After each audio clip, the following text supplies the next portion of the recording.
타인의 기분이 나의 기분을 흔들어 놓을 때, 과도한 스트레스로 심장이 두근거려 일상이 힘들 때, 도무지 화가 가라앉지 않을 때, 부정적인 생각을 떨쳐내고 싶을 때, 무언가에 지나치게 얽매여 빠져나오지 못할 때, 아무리 뒤척여도 잠들기 어려울 때, 아무 생각 없이 그저 쉬고 싶을 때.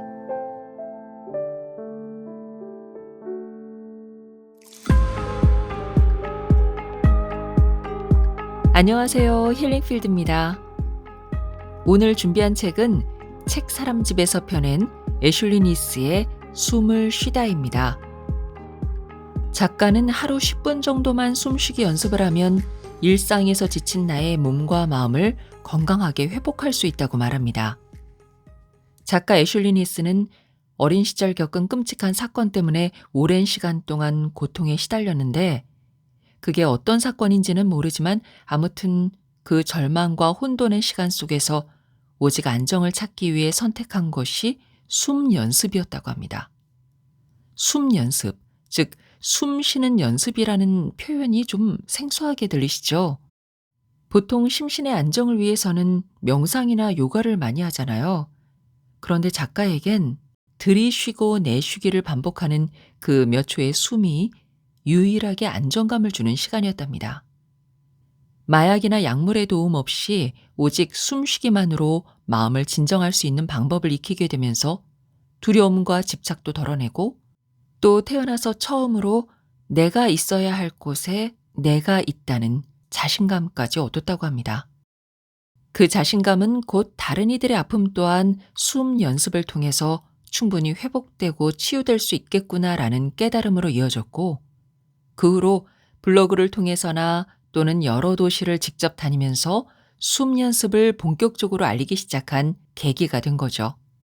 이 책을 통해서도 숨과 감정이 연결되는 메커니즘, 스트레스 반응과 회복력의 관계, 그리고 불안, 분노, 긴장, 슬픔, 불면 등을 다스리는 방법, 집중력, 회복력, 친밀함, 즐거움, 활력 등을 향상시키는 방법을 소개하고 있습니다. 저는 이 중에서 숨의 원리와 숨쉬기의 기초, 그리고 25가지 숨 연습 중에서 분노를 가라앉히는 숨 연습을 소개해 드리겠습니다. 지금부터 편안한 마음으로 내가 쉬는 숨에 집중해 보시기 바랍니다.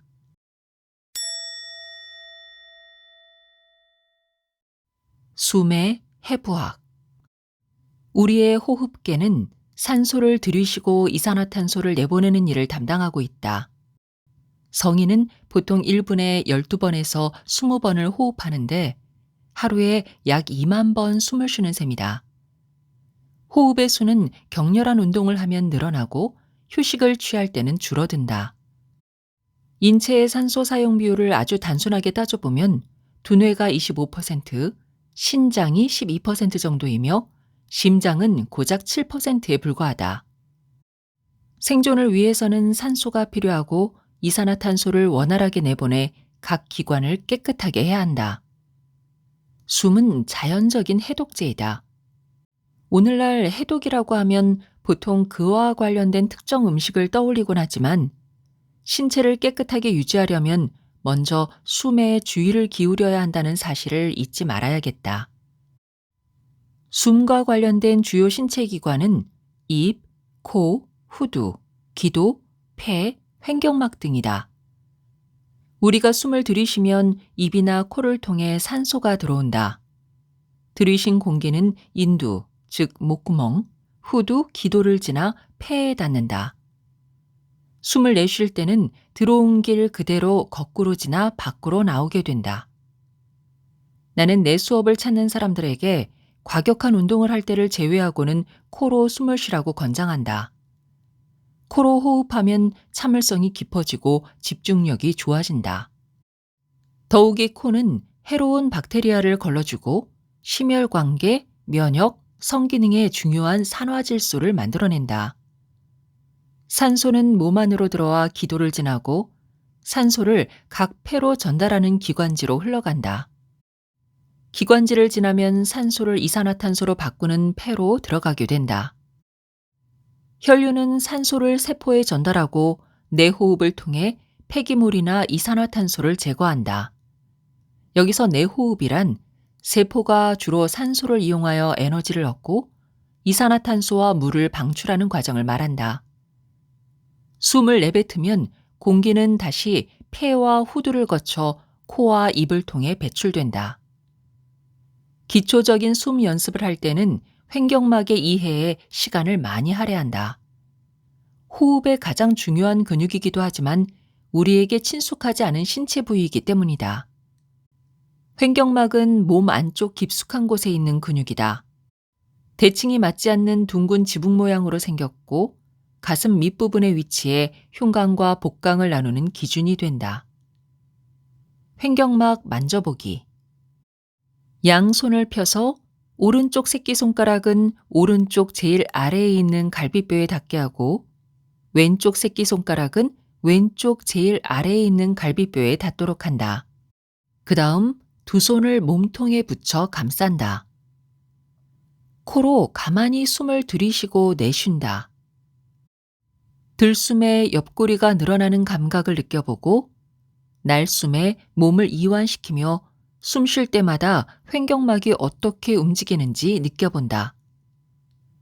보통 숨을 들이쉴 때는 횡격막이 수축하면서 아래쪽으로 내려가 가슴 안에 폐가 확장할 수 있는 공간이 만들어진다. 숨을 내쉴 때는 횡격막이 이완되며 위쪽으로 움직이고 폐가 원래 모습대로 돌아온다. 횡격막은 반구처럼 휘어진 모양이다. 횡격막의 움직임을 이해하고 싶다면 해파리의 모습을 떠올려 보아도 좋겠다. 해파리 역시 다른 바다 생물처럼 이 세상의 것이 아닌 듯 아름답고 기묘한데 횡격막이 수축하고 팽창하는 모습을 감각적으로 경험할 수 있게 해줄 것이다. 한 가지 덧붙이자면 지붕 같은 횡격막의 형태는 그 주위를 둘러싼 간이나 심장 같은 기관들의 영향을 받아 만들어졌다. 이들의 상호 연관성은 신체의 다른 체계를 이해할 때도 매우 중요하다.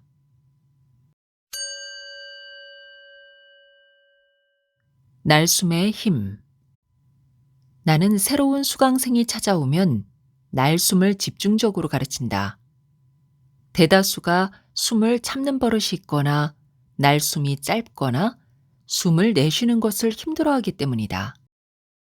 날숨에 집중하게 된 또 하나의 이유가 있다. 우리 몸의 휴식과 소화 반응을 담당하는 부교감 신경계와 날숨은 서로 긴밀하게 연결돼 있기 때문이다. 나는 생각보다 많은 사람들이 완전히 무언가에 정신이 팔려 있거나 완전히 방전된 상태로 머물러 있다는 것을, 그러니까 중간이 사라진 생활을 하고 있음을 목격하게 되었다. 사람들은 진정한 휴식이 무엇인지 잘 몰랐고 실제로 우리를 회복시켜주고 성장의 자양분이 되어주는 휴식을 경험해 본 적이 드물었다. 이런 사람들이 휴식이라고 믿고 있던 것은 대부분 감각을 마비시키거나 머리를 비워버리거나 회피하거나 자신을 억누르는 형태의 활동이었다. 놀랍다고 느낄 수도 있겠지만 정말로 흔한 일이다. 잠시 눈을 감고 마지막으로 평온하다거나 회복되었다고 느끼거나 에너지가 차오르는 느낌을 받아본 것이 언제였는지 떠올려 보자. 최근이었다면 축하한다. 올바른 방향으로 나아가고 있다는 증거다. 그러나 이런 좋은 느낌을 받았던 때가 기억나지 않는다거나 아주 오래전이라고 해도 걱정할 필요는 없다.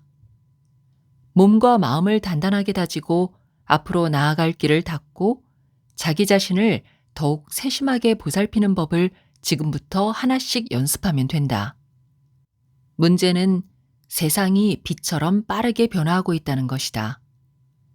먹고 사는 일에 에너지와 시간을 엄청나게 쏟아부어야 하니 언제든 번아웃이 오고 지쳐버리는 것도 당연하다. 게다가 자기 일에 열정과 활력이 더욱 넘치는 사람이라면 정지 버튼을 누르고 새로 고침을 하는 게 쉽지 않을 것이다. 나는 수년 동안의 도전과 시행착오 끝에 비록 힘은 들지라도 좋은 날숨을 연습하는 것이 믿기 어려울 만큼 커다란 보상을 준다는 사실을 체험하게 되었다. 날숨 연습은 혼자만의 착각이나 주변 환경의 속도에 휘말리지 않고 내 몸의 이야기를 들으며 그 리듬에 맞춰 사는 법을 알게 된 값진 여정이었다. 나와 함께 연습한 사람들은 거의 모두 자신만의 날숨을 발전시킬 수 있었다. 그들은 날숨 연습이 삶의 전환점이 된다는 사실을 몇 번이고 증명해 주었다.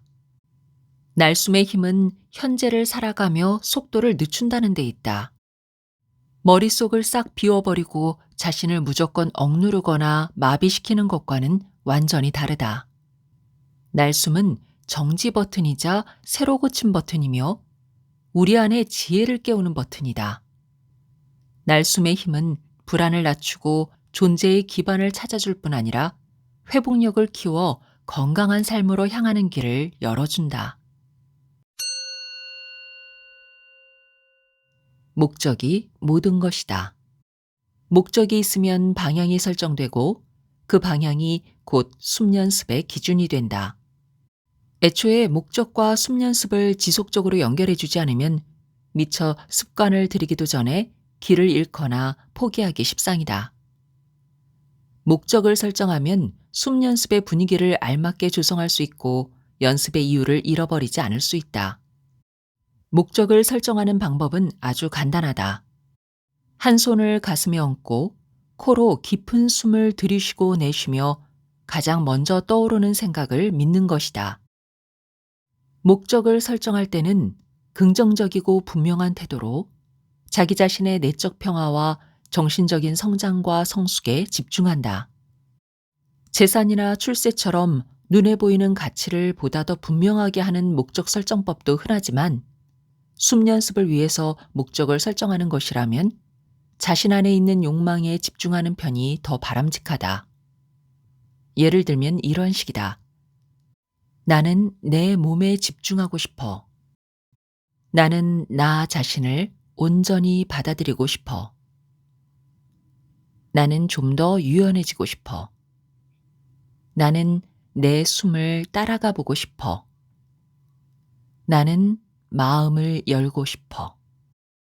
나는 나 자신을 위해 더 강해지고 싶어.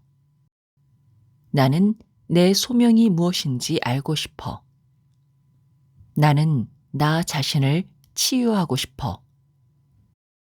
목적을 찾았다면 연습을 시작하기 전에 속으로 조용히 혹은 소리내서 그 목적을 말해본다. 목적은 자기 자신과 숨 연습이 항상 연결되어 있을 수 있도록 해주는 훌륭한 조력자이자 안내자가 되어줄 것이다.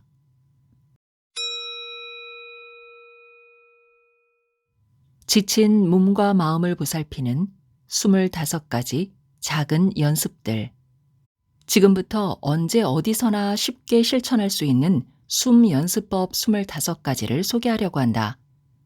수면의 질을 높여주고 불안을 완화하고 타인과 나 사이의 경계를 세우는 등 일상생활의 여러 부분과 연결되어 있는 연습들이다. 특히 몸과 마음을 회복하는 데 커다란 도움을 줄 것이다. 각각의 제목 밑에 해당 연습의 장점을 설명하고 구체적인 실행 방법과 다른 연습과의 미묘한 차이를 덧붙였다. 눈을 뜨고 연습해도 좋고 눈을 감아도 좋다. 다만 눈을 감으면 주변 환경으로부터 발생하는 시각적 방해를 차단할 수 있으며 더 쉽게 우리 안으로 주의를 끌어올 수 있다. 마음을 고요하게 해주고 숨, 신체, 머릿속에 떠오르는 어떤 풍경과 생각들을 더욱 섬세하게 조율해주기도 한다. 연습에 활기를 더하고 싶거나 자신 안으로 완전히 들어갈 준비가 미처 되지 않았다면 눈을 뜨고 연습해도 좋다. 숨 연습을 막 시작했거나 자신의 몸을 편안하게 느끼지 못할 때는 오히려 눈을 뜨고 진행하는 것이 더 바람직하다. 자신의 현재 상태는 어떤지, 지금 자신에게 필요한 것이 무엇인지 인식하고 그에 맞게 선택하길 바란다. 그러면 숨 연습의 효과도 더욱 높아진다. 분노. 분노는 자연스러운 감정이지만 좀처럼 익숙해지지 않는 감정이기도 하다. 사람은 누구나 분노를 느끼지만 사실 분노를 표출할 수 있는 것은 많지 않다. 따라서 분노를 제대로 표현하는 것은 물론이고 내 분노의 정도가 알맞은 것인지도 모를 때가 허다하다. 분노는 보통 억눌리거나 우리 몸 안에 가둬진다. 나는 좀처럼 화를 내지 않아요라고 말하는 학생들을 나는 셀 수 없이 많이 보았다. 그러나 몇 학기를 함께하고 나면 곧 이들은 자신이 사실 화가 났지만 그 감정을 느끼기 두려워 외면했다는 것을 깨닫게 된다. 분노를 부정적인 감정으로 치부하며 어떤 대가를 치르더라도 피해야만 한다고 여기기 때문이다. 실제로 우리 문화는 어떤 이유로든 분노를 표출하면 공격적이고 적대적이고 불안정한 사람으로 낙인 찍는 경향이 있다. 심리학자들은 대부분 분노가 2차적인 감정이라는 사실에 동의한다. 즉, 분노는 두려움이나 슬픔 같은 1차적인 감정을 연료로 삼는다는 것이다. 두려움과 슬픔은 살면서 가장 마주치기 싫은 감정 중 하나이다. 자신의 취약함과 불확실하고 못마땅한 현실을 맞닥뜨려야 하기 때문이다. 바로 그 취약함을 드러내고 싶지 않고 느끼고 싶지 않기에 분노가 사용되는 것이다. 분노는 마치 우리가 현실을 좌지우지할 수 있는 것처럼, 그러니까 우리가 우리의 삶에 있어 실제보다 더 큰 힘을 쥐고 있다고 착각하게끔 만든다. 숨 막힐 듯 답답한 출퇴근길이나 공정하지 못한 대우를 견뎌야 하는 직장에서 심지어 사랑하는 사람이 무심코 던진 말 한마디에도 우리는 분노한다. 가벼운 짜증부터 극심한 좌절감과 맹렬한 노여움까지 그 이유만큼이나 양상도 다양하다. 분노는 분명 흔한 감정이지만 몸의 에너지를 죄다 태워버릴 만큼 강렬하고 뜨겁다. 그러니 그 힘겨운 감정을 잠재우고 성난 불길이 우리에게 무엇을 말하려고 하는지 찬찬히 들여다볼 도구를 갖추는 것이 중요하겠다. 분노를 가라앉히는 숨 연습은 진정에 도움을 주어 예민해진 신경계를 조절할 수 있게 해준다. 그리고 투쟁 도피 반응이 활성화된 상태에서 침착하고 평화로운 상태에 이룰 수 있도록 해준다. 분노를 느끼면 사람들의 숨은 대체로 깊숙한 곳에까지 이르지 못하고 가슴에서 짧고 얕게 이어진다. 이런 생리적 반응은 교감신경계가 활성화되었다는 것을 의미한다. 분노를 가라앉히는 방법 중 10에서 1까지 거꾸로 세기를 들어본 적이 있을 것이다. 실제로 이 방법은 효과가 있는데 호흡의 상태를 바꾸는 것은 우리의 몸과 마음의 상태를 함께 바꾸고 다른 경험으로 빠르게 넘어가도록 해주기 때문이다. 이런 숨 연습으로 분노가 완화되면 분노에 가려진 근본적인 감정들을 직시하게 되고 더 넓게 생각하고 신중하게 행동할 수 있다. 또한 분노를 가라앉히는 숨 연습은 통제할 수 없는 것에 에너지를 낭비하기보다 통제가 가능한 것에 집중하게 해주는 장점이 있다.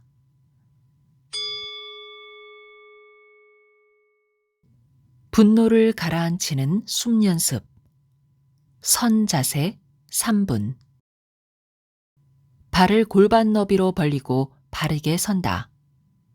연습의 목적을 설정한다. 코로 숨을 깊게 들이쉰다. 입으로 숨을 짧게 내뱉는다. 이 호흡을 3번 반복한다. 한 손을 배 위에 둔다. 그리고 코를 통해 숨을 깊게 들이쉰다. 코로 숨을 천천히 길게 내뱉는다. 호흡을 이어가는 동안 배 위의 손에 집중하며 배가 자연스럽게 오르내리는 것을 느껴본다. 이 과정을 2분 동안 반복한다. 연습을 마무리한다. 변화가 있는지 생각해 본다. 변화를 기록한다. 분노를 가라앉히는 숨 연습은 활성화된 신경계를 안정시키고 몸과 마음을 편안한 상태로 이끈다. 급격하게 치미는 분노에서 빠져나올 수 있게 해주며 과거의 상처를 치유하는 데에도 도움이 된다. 배 위에 한 손을 올리고 숨쉬기를 진행하면 어디로 숨을 쉬어야 하는지를 더 쉽게 알 수 있다. 연습을 계속하다 보면 분노를 조절할 때 배 위에 손이 올라온다는 사실을 우리 몸이 기억해 호흡 패턴을 바꾸는 일이 더 수월해질 것이다. 오늘날 사회에서 분노는 오명을 쓰고 있다. 분노는 나약하고 부정적인 감정이며 분노하는 것은 우리가 무언가 잘못하고 있고 건강하지 않은 것이라고 느끼게 만든다. 그러나 분노는 적이 아니다. 지금 우리의 상황이 무언가 잘못되었다는 경고 신호다. 나는 분노야말로 인생의 스승이 될 수 있는 소중한 감정이라 생각한다. 그 사나운 불길만 걷어내면 우리가 그동안 외면했던 마음의 밑바닥에 웅크리고 있는 자신과 마주할 수 있기 때문이다. 또한 분노는 우리의 가치를 깎아내리는 불평등에 당당하게 저항할 수 있는 힘이다. 스트레스와 불안은 빠르고 얕게 이어지는 숨을 먹고 산다고 합니다. 빠르고 얕게 이어지는 숨. 그래서 의식적으로라도 숨을 느리게 만들면 스트레스와 불안은 더 이상 머물지 못하고 내쉬는 숨과 함께 빠져나가게 되는 거죠. 네, 지금까지 책사람 집에서 펴내고 이유림이 옮긴 애슐리 니스의 숨을 쉬다였습니다. 끝까지 힐링필드와 함께 해주셔서 감사합니다. 건강하세요.